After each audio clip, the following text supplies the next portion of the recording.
Hello friends, welcome to savage point. நான் உங்கள் ஏஸ்கர். So இன்னைக்கு இந்த டாப்பிக்கில் எதை பற்றி பார்க்க போகிறோன்னா, விடுதலை பாகம் 2 வந்துருச்சு. ஸோ அதுக்கான நான் ஸ்பாயிலர் ரிவ்யூ ஆல்ரெடி நம்ம சேனல்லே போட்டிருக்கோம். அந்த வீடியோ பார்க்காத மறக்காம செக் பண்ணி பாருங்கள். இன்னைக்கு இந்த வீடியோவில் நம்ம எதை பற்றி பார்க்க போகிறோன்னா, இந்த படத்தில் சில உண்மையான சம்பவங்களையும் தழுவி தான் டைரக்டர் வெற்றிமாறன் அவர்கள் அவரோட கதையில் இந்த விஷயங்களை வந்து பிளெண்ட் பண்ணியிருக்காரு. அந்த உண்மை சம்பவங்கள் என்ன, அது மட்டும் இல்லாமல் விடுதலை பாகம் 3 வருமா, அதுக்கான ஒரு ஓப்பனாக தான் அந்த ஒரு எண்டிங் வந்து விட்டுருக்காங்க. அந்த ஒரு பாகம் 3க்கான கதை என்னவா இருக்குன்ற ஓவராலான டிஸ்கஷன் தான் இன்னைக்கு இந்த வீடியோ நம்ம பார்க்க போகிறோம். அதனால ஸ்கிப் பண்ணாம ஃபுல்லா பாருங்க. சரி, வாங்க நம்ம வீடியோக்குள்ள போகலாம்.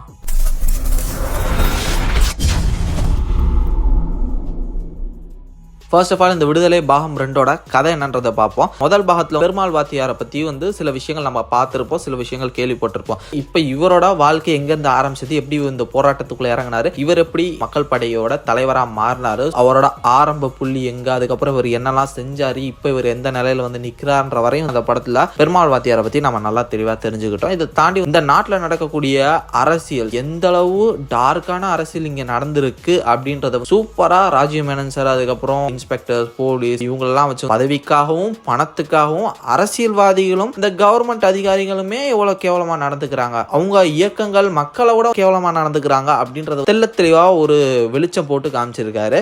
இது மட்டும் இல்லாம இந்த விஷயங்கள் எல்லாமே ஒன்னு சேர்ந்து குமரேசன்ற ஒரு தனிப்பட்ட நபர் என்ன மாதிரியான ஒரு ஆளா மாத்துது, அவர் எப்படி மாறாரு அப்படின்றது முக்கியமான ஒரு கதையா இந்த ஒரு படத்துல இருக்கு. எப்படி இந்த கதை ஆரம்பிக்கும் போது பெருமாள் வாத்தியார் வந்து கருப்பன் தான் என் வாழ்க்கையில பெரிய ஒரு பங்கு அப்படின்னு சொல்லலாம், அவனோட அந்த ஒரு இறப்பு, அவனோட அந்த ஒரு வருகை தான் என் வாழ்க்கையில ஒரு முக்கியமான ஒரு புள்ளி அப்படின்னு சொல்லுவார்ல. ஸோ அது மாதிரி பெருமாள் வாத்தியார் தான் குமரேசனோட வாழ்க்கையில ஒரு மிகப்பெரிய ஒளியா இருந்திருக்காரு அப்படின்னு நான் சொல்லுவேன். ஸோ ஒரு ஸ்பார்க்னு சொல்லலாம். பெருமாள் வாத்தியார் மட்டும் ஒரு லைஃப்ல வரலாம், குமரேசன் எங்கேயோ இருப்பாரு. நான் இப்படி ஒரு தனிப்பாதை எடுத்ததுக்கு வந்து பெருமாள் வாத்தியார் தான் காரணம் அப்படின்ற மாதிரி மேபி குமரேசனோட பாயிண்ட் ஆஃப் வியூ இருக்கலாம். ஸோ குமரேசன் என்ன பண்ணுவான் நம்ம எல்லாருக்குமே தெரியும். இங்க வந்து போலீஸ்காரங்க இருந்து கவர்மெண்ட்ல இருந்து எல்லாருமே கேவலமா தான் இருக்காங்க. மக்களுக்காக போராடுறவரை வந்து இவங்க இவ்வளோ கேவலமா இருந்துகிட்டு இவரை வந்து கொள்றாங்களே அப்படின்னு சொல்லிட்டு நிறைய விஷயங்கள், நிறைய உண்மைகள் அவருக்கு கொஞ்சம் கொஞ்சமா தெரிய வந்து கடைசியா போலீஸ் வேலையை விட்டுட்டு அங்க இருந்து கிளம்புறாரு. அது மட்டும் இல்லாம விடுதலை பாகம் 1ல இருந்து அவரோட வாய்ஸ் ஓவர் ஒன்று கேட்டுட்டு இருக்கும்ல, அது என்னன்றது நமக்கு தெளிவாக விளக்கி இருக்காரு. ஸோ அது வந்து அவங்க அம்மாவுக்கு அவர் எழுதியிருக்கக்கூடிய லெட்டர், கடைசி லெட்டர்ன்ற மாதிரி மென்ஷன் பண்ணியிருக்காரு. இந்த மாதிரி உன் பையன் வந்து புது பாதையை தேர்ந்தெடுத்து போயிட்டேன், ஒருவேளை இதுக்கப்புறம் கடிதாசி வரலனா உங்க பையன் மக்களுக்காக ஒரு நல்ல பணிக்காக போராடி உயர்ந்துட்டான் அப்படின்னு நினைச்சுக்கோங்க அப்படின்ற மாதிரி சொல்லியிருப்பாரு. அப்படி பார்க்கும்போது இவருமே நம்ம விஜய் சேதுபதி மாதிரி ஒரு போராட்ட களத்தை தான் நோக்கி போறாரு, இவர் ஒரு தனிப்பாதையை தேர்ந்தெடுத்திருக்காரு அப்படின்றத நம்ம புரிஞ்சுக்க முடியுது. ஓகே ப்ரோ, இதுல என்ன உண்மை சம்பவத்தை வச்சிருக்காங்க, அப்படி என்ன உண்மை சம்பவம் இருக்கு? இது வந்து விடுதலை பாகம் 1 வரும்போதே டைரக்டர் வெற்றிமாறன் வந்து பாத்தீங்கன்னா இது வந்து ஒரு சில புனைப்பு கதைகள், என்னோட ஒரு சில கதைகள் தான் நான் அதுல சேர்த்து வச்சிருக்கேன், இது மேபி ரியல் இன்சிடென்ட் வந்து பேஸ் பண்ணி இருக்கிற மாதிரி தெரியலாம், ஆனா இல்ல அப்படின்ற மாதிரி ஒரு விளக்கம் கூட கொடுத்தாரு அப்படின்னு கேட்டீங்கன்னா எஸ், அதுதான் அவர் சொன்ன மாதிரி தான் ரியல் லைஃப் இன்சிடென்ட்ல இருக்கக்கூடிய சாயல் இருக்கிற மாதிரி இருக்கும். ஆனா அதை வந்து இவர் ஃபிக்ஷனலா இவரோட ஃபிக்ஷன் வேர்ல்ட்ல வந்து பிளெண்ட் பண்ணியிருக்காரு அப்படின்னு நம்ம சொல்லலாம். குறிப்பா சொல்லணும்னா கலியபெருமாள் வாத்தியார் அப்படின்னு சொல்லக்கூடிய ஒருத்தர் இருந்தாரு. அவரும் இது மாதிரியான ஒரு போராளி தான். அவரை தான் அப்படியே இங்க பெருமாள் வாத்தியார் இருக்காரு. ஆனா அவர் வாழ்ந்த வாழ்க்கைன்றது வேற, அவரோட அந்த ஒரு களம்ன்றது வேற. லைக் எப்படின்னா கலியபெருமாள் வாத்தியாரோட லைஃபையும் வீரப்பனோட லைஃபையும் வந்து ஒன்னா மிக்ஸ் பண்ணி ரெண்டு கேரக்டர்ஸோட கதைகள் வந்து பாத்தீங்கன்னா ஒன்னா பிளெண்ட் பண்ணி பெருமாள் வாத்தியார் நம்ம இந்த படத்துல பார்த்திருப்போம். கலியபெருமாள் வாத்தியாரோட வாழ்க்கை ஸ்டார்டிங் ஸ்டேஜ்ல இந்த பண்ணையார்கள்லாம் இருக்காங்களா, அவங்களாம் அந்த நிலத்தை வச்சுக்கிட்டு மக்கள்கிட்ட வேலையை மட்டும் வாங்கிட்டு நெல்மணிகள் இதெல்லாம் கொடுக்காம அவங்க வந்து கொடுமை செஞ்சுட்டு இருப்பாங்களா. ஸோ அதை எதிர்த்து அவங்களுக்கு சரியான நெல்மணி கிடைக்கணும், அவங்களுக்கு சரியான கூலி கிடைக்கணும் அப்படின்றதுக்காக போராடி இருக்காரு. அதுக்கப்புறம் நிறைய சுகர் மில்ஸ்ல போராடி அங்க உயிரிழந்த மக்களுக்கு சரியான நிவாரணம் கிடைக்கணும், அவங்களுக்கு ஒழுங்கா சம்பளம் கிடைக்கணும், அவங்களுக்குன்னு ஒரு வாழ்வாதாரம் இருக்கு அப்படின்னு சொல்லுறது பாத்தீங்கன்னா அதுக்காக போராடி அந்த மக்களுக்காக உரிமைகளை பேசி அவங்களுக்கான அந்த ஒரு உடைமையை வாங்கி கொடுத்துக்கிட்டு இருந்திருக்காரு.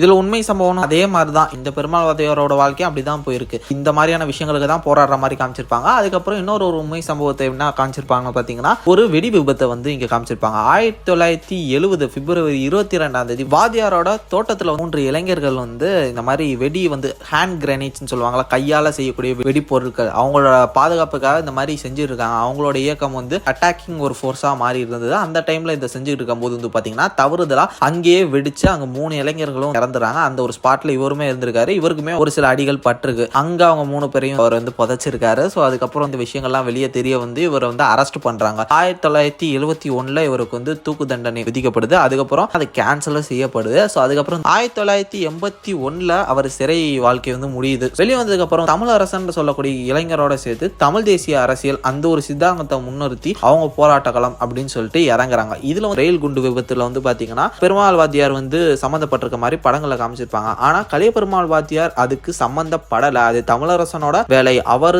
செஞ்ச ஒரு இதுலதான் அந்த ரயில் விபத்து உண்மையிலே நடந்ததை தவிர்த்து அதுக்கும் கலியபெருமாள் வாத்தியாருக்கும் சம்பந்தப்படல அப்படின்ற மாதிரி ரியல் லைஃப்ல சொல்லப்பட்டிருக்கு. இங்க வந்து பெருமாள் வாத்தியாரும் அதுல வந்து சம்பந்தப்பட்டிருக்கிறதா காமிச்சிருப்பாங்க.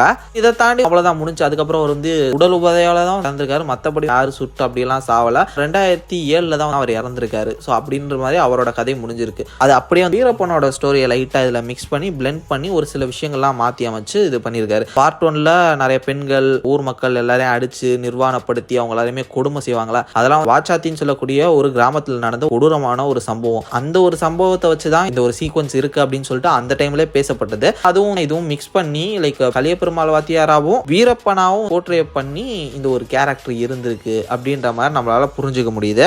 இப்போ பாகம் 3 அப்படின்னு ஒன்று இருந்ததுன்னா கண்டிப்பா இப்போ குமரேசன் வந்து அடுத்து வீரப்பனோட சேர்ந்து வேலை செய்யற மாதிரி அந்த மாதிரி ஏதாவது கொண்டு போகலாம். ஏன்னா அந்த காலகட்டத்தில் கரெக்டா 1980 காலகட்டத்தில் பல இடங்கள்ல பல விதமான ஒரு புரட்சி நடந்துகிட்டு இருந்தது. இந்த சைடு கலியபெருமாள் வாத்தியாரால புரட்சி நடந்துகிட்டு இருந்தது. அதே மாதிரி ஆந்திரா, கர்நாடகா, தமிழ்நாடு பார்டர் சைடு வந்து பாத்தீங்கன்னா வீரப்பன் அவர்களோட அந்த ஒரு இயக்கம் மூலமா ஒரு சில பிரச்சனைகள் போயிட்டு இது மாதிரி அந்த டைம்ல பல இயக்கங்கள் உருவாகி அரசாங்கத்தை எதிர்த்து சண்டை போட்டு மக்களுக்கான அந்த ஒரு உரிமையை வாங்கி கொடுக்கிற போராட்டத்துல ஈடுபட்டாங்க. அதுல ஒருத்தர் தான் வீரப்பன். சோ ஒருவேளை இது விடுதலை அப்படின்றத ஒரு படமே விடுதலையை பேஸ் பண்ணி தான் அடுத்த பாகம்னு ஒன்று இருந்ததுன்னா கண்டிப்பா அந்த ஒரு சம்பவத்தை ஃபிக்ஷனலா இவர் பெண்ட் பண்ணி அவரோட அந்த ஒரு டைரக்ஷனல் ட்ரீட்மெண்ட், ஸ்கிரீன் பிளே ட்ரீட்மெண்ட்ல வந்து அந்த ஒரு கதையுமே சொல்ல வாய்ப்பு இருக்கு அப்படின்னு எனக்கு தோணுது. அதுக்கான பொட்டன்ஷியல் டைரக்டர் வெற்றிமாறன் சார்ட்ட இருக்கு. பட் பொலிட்டிக்கலி இந்த படத்தை எடுக்க விடுவாங்களா அப்படின்றது எனக்கு தெரியல. இந்த படத்தையும் நிறைய சீக்வன்சஸ் தூக்கி இருக்க வாய்ப்பு இருக்குன்னு நினைக்கிறேன். நிறைய டைலாக்ஸ் அச்சு கொடிகள்லாம் வெர்ப் பண்ணிருக்காங்க. நிறைய இன்டென்ஸான சீக்வன்சஸ்லாம் அந்த இன்டென்சிட்டியே குறைச்சிட்டாங்க. லைக் அந்த வெடி விபத்து வெடிச்சதுக்கு அப்புறம் உடல் செதறி அந்த ஒரு இளைஞர்கள்லாம் விழுந்து கிடப்பாங்க. அந்த சீக்வன்சஸ்லாம் அப்படியே மொத்தமா பிளர் பண்ணிட்டாங்க. அருவருப்பு அப்படின்றதை தாண்டி அது வந்து அந்த சீக்வன்ஸ்ல அந்த இன்டென்சிட்டியை நமக்கு வந்து மேல் நோக்கி கொடுக்கும். அதுதான் நம்மள இன்னும் ஒரு கோவத்தையோ ஒரு சோகத்தையோ டிஸ்டர்பன்ஸையோ நம்ம கொடுக்கும். ஏன் நம்ம டிஸ்டர்ப் ஆகக்கூடாது? இந்த மாதிரி கதைகள்லாம் நம்ம டிஸ்டர்ப் ஆனாதான் அடுத்து இது மாதிரியான விஷயங்கள அந்த ஒரு டிஸ்டர்பன்ஸை வந்து நம்ம எப்படி கோவமாவோ கவலையாவோ சோகமாவோ நம்ம வந்து வெளிப்படுத்துவோம். இந்த மாதிரி எமோஷனை வந்து பாத்தீங்கன்னா நம்ம வெளிப்படுத்தக்கூடாதுன்றதுக்காகவே சென்சார் போர்டும் கவர்மெண்ட்டும் இந்த மாதிரியான விஷயங்களில் ஈடுபட்டு இருக்காங்க. மக்களுக்கு வந்து ஒரு உண்மை சம்பவமாகவும் ஒரு கோபமாகவும் வெளியேறாம இது வெறும் ஒரு சினிமா படமா மட்டும் தெரிஞ்சுட்டு போயிடணும் அப்படின்றதுக்காக செஞ்ச சில வேலைகள் மாதிரி எனக்கு தெரிஞ்சது. ஏன்னா கொடிகள், ஒரு சில முக்கியமான வசனங்கள், இது மாதிரியான சீக்வன்சஸ்லாம் பண்ணணும்னு அவசியமே இல்லை. அப்படி பார்த்தாலும் இது வந்து ஏ ஃபிலிம். ஆல்ரெடி நான் சொல்லிட்டேன், ஏ படங்கள்லையும் இது மாதிரி பண்ணிட்டு இருக்கானுங்க. சென்சார் போர்டு இறங்கி இங்க எதுவுமே பண்ணக்கூடாது அப்படின்னா ஏ தருவேன் அப்படின்றதான் சென்சார் போர்டு. அதுலயும் நிறைய நான் கரெக்ஷன் சொல்வேன், நீங்க அதை பண்ணணும் அப்படின்னாங்கன்னா இது என்ன அப்படின்றது வந்து எனக்கு தெரியல. ஒருவேளை கமிங் ஃபியூச்சர் இயர்ஸ்ல வந்து பாத்தீங்கன்னா அவருக்கு ஒரு சில ப்ராஜெக்ட்ஸ் இருக்கு. லைக் வாடிவாசல் இது மாதிரியான ப்ராஜெக்ட்ஸ் இருக்கு. அப்படி இந்த மாதிரியான ப்ராஜெக்ட்ஸ் முடிஞ்சு அவருக்கு பொலிட்டிக்கலி ப்ரெஷர் இல்லாத பார்ட்டிஸ் இருந்தாங்கன்னா டெஃபினட்டா இது மாதிரியான போல்டான சப்ஜெக்ட்ஸை டைரக்டர் வெற்றிமாறன் சார் எடுக்க வாய்ப்பு இருக்கு. நீங்க இந்த படம் பார்த்துட்டீங்களா? உங்களோட தாட்ஸ் அண்ட் வியூஸ் என்னன்றதா மறக்காம கீழே கமெண்ட் செக்ஷன்ல மென்ஷன் பண்ணுங்க. தென் இந்த ஒரு படத்துல உங்களுக்கு ரொம்ப பிடிச்ச ஒரு சில விஷயங்கள், நீங்க ஷேர் பண்ணணும்னு நினைக்கிற விஷயங்கள் எதா இருந்தாலும் மறக்காம கீழே கமெண்ட் செக்ஷன்ல மென்ஷன் பண்ணுங்க. நான் பார்த்து தெரிஞ்சுக்கிறேன். இதே மாதிரி வந்து நிறைய இன்ட்ரெஸ்டிங்கான வீடியோஸ் பார்க்கறதுக்கு மறக்காம நம்ம சாவேஜ் பஞ்ச் சேனலை சப்ஸ்கிரைப் பண்ணி அந்த பெல் ஐகானை பிரஸ் பண்ணிக்கோங்க. அடுத்த ஒரு இன்ட்ரெஸ்டிங்கான வீடியோலாம் நாளைக்கு மீட் பண்றேன். அது வரைக்கும் tata bye bye, take care from A Square.